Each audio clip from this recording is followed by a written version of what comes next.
Once again, grade 12 learners, I would like to welcome you back to our second part of our memo discussion. This is totally a new lesson now, because we are going to look into the most important section of the question paper, namely section C, where we had to deal with the essay type questions. But very important is, first of all, let us look at the notes to the markers as far as section C is concerned. Now, as you know that 6.1, the total question counts, of which content is 32 marks, and the inside, the lasso part is 8 marks. Now let us break down what is lasso.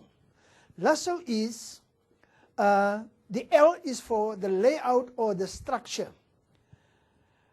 When we had to give you 2 marks for that, for the layout or the structure, we had to ask ourselves, in what you present to us, are there an introduction? Are there a body using proper paragraphs, and is there a conclusion? If those 3 things, headings are there, and with descriptions, we will not hesitate to give you 2 marks for insight on the structure part. The next 2 marks that you can score under lasso is the analysis and the interpretation of the question. In other words, if the learner, here we ask ourselves, is the learners able to break down the questions to show understanding of what is being asked? And then, in other words, with analysis, does you interpret the question correctly, and so on. And then the next part of the lasso, the insight marks, is for synthesis. What part of the question would you have included in the answer?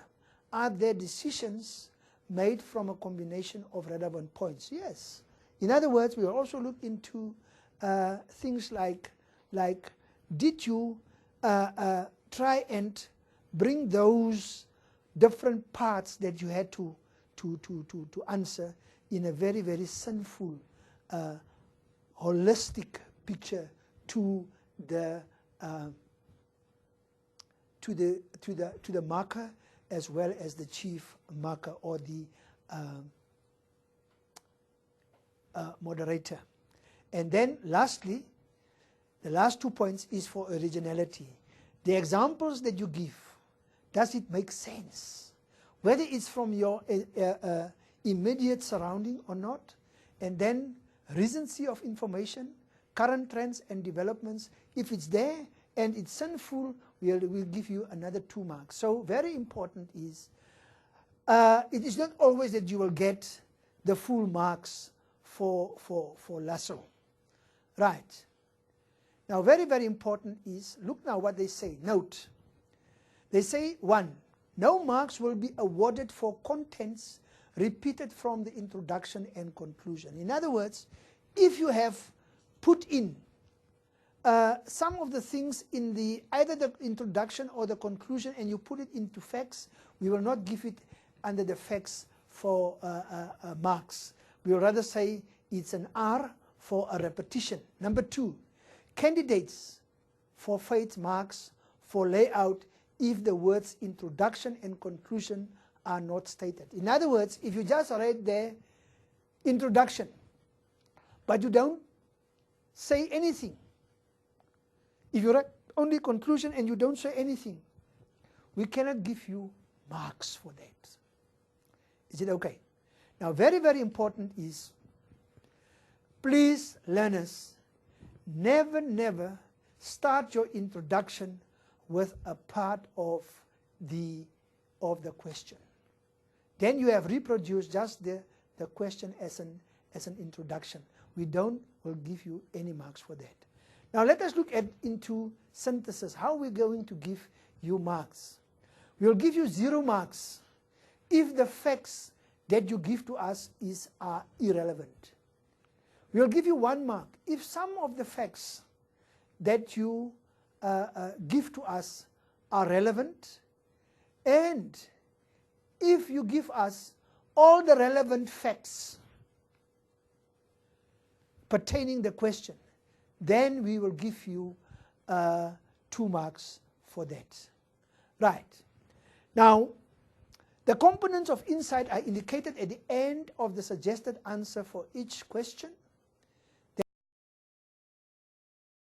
There are relevant facts. Mark all relevant facts until a maximum mark in a subsection has been attained. Right max after the maximum marks that has been obtained. At the end of each question, each essay indicate this and this and this. Right. Now, also number 7, when marking marks for facts, take note that the sub-maxima indicated, especially if indicates do not make use of candidates, do not make use of some of the same subheadings. Remember, headings and subheadings are encouraged and contribute to insight and indicate clarity of thought. See the markdown at the end of each of the questions. 6.8, if the candidate interprets the question incorrectly, then he or she still maintain mark for insight. If the layout or structure, the application is correct, then you can still get something for lasso. If a different approach is used by the candidates, ensure that the candidates are assessed according to the mark allocation subheadings as indicated in the memorandum. Take particular note of the repetition of facts indicate with an R. Subtotals to questions must be written on the right-hand margin and circle it. We will do a marking of such a question so that you can see how we mark at the end of the day your question. Award 2 marks for complete sentences and so on. No marks will be awarded for the indicating yes or no in evaluation of questions. Right. So this is this, and then we go to section C of our question paper. Section C of our paper. And this brings us to question 7. Question 7. Right. Question 7 says to us, 4 essay questions are asked in this section. Answer only 2 essays from the question from questions from this section.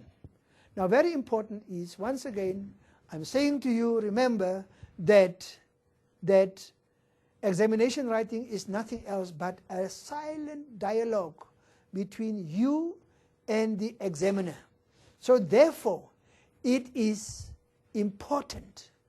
Therefore, it's important that you should know what the examiner wants from you.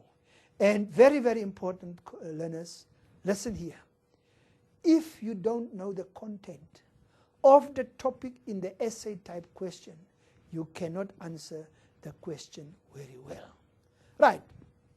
Question 7 is a question from business environments, and let us look what it says. The proverb says, give a man a fish, and he's got food for a day. But teach him to fish, and he has got food for life. Close quote.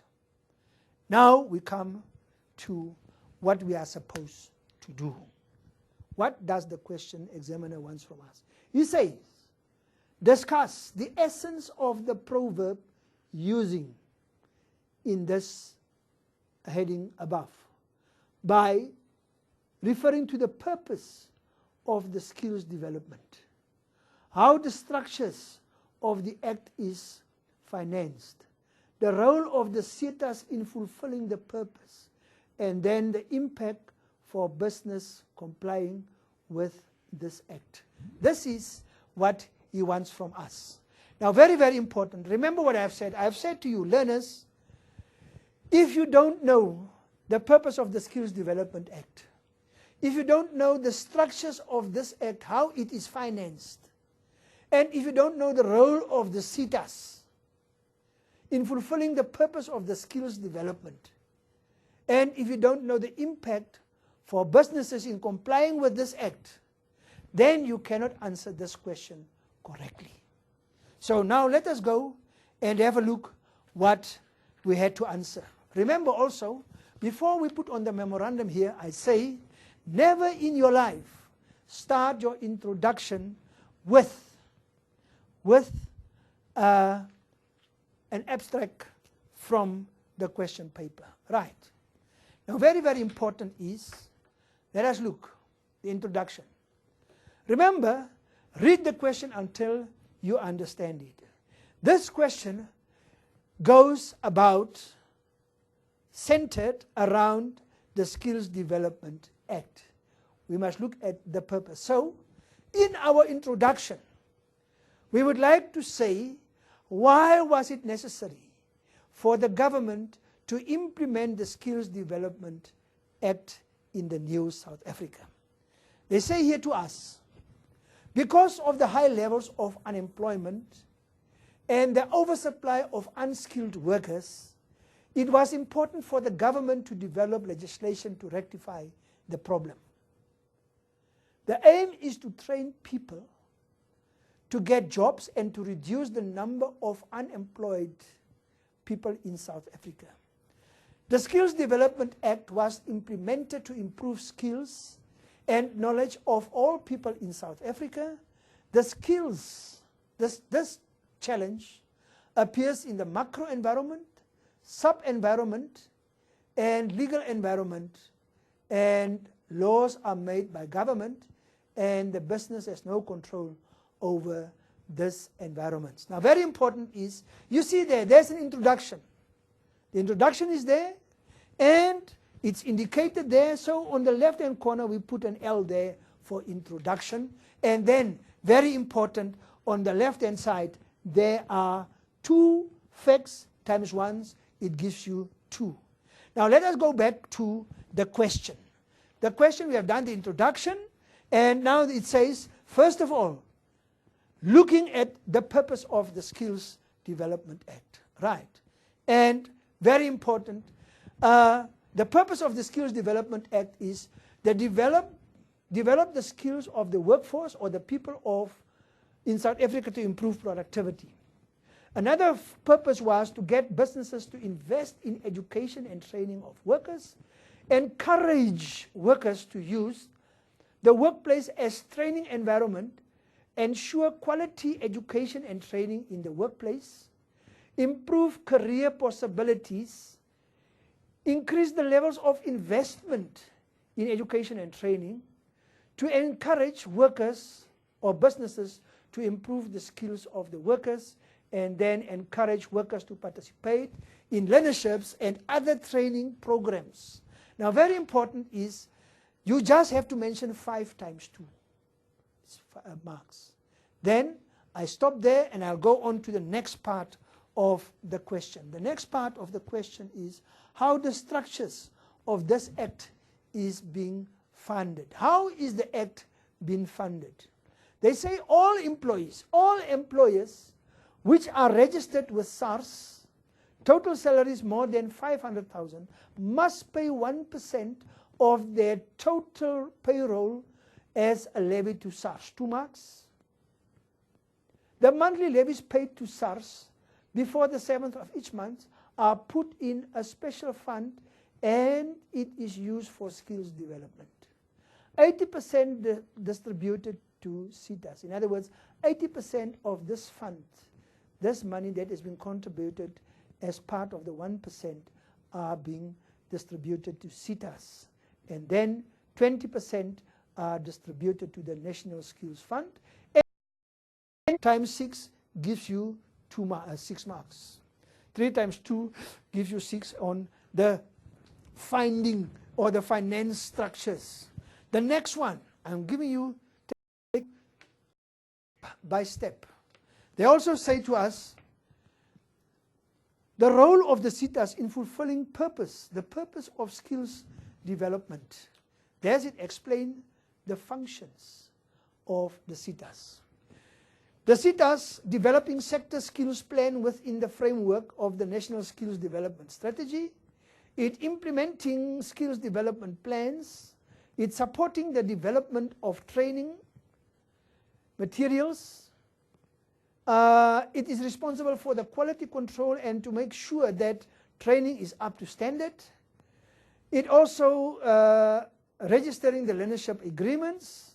It promotes and establishes learnerships, and it ensures that required skills are available. And lastly, to apply for accreditation from the South African Qualification Authority. 4 times 2 gives you 8. Right? Then we look at the next one.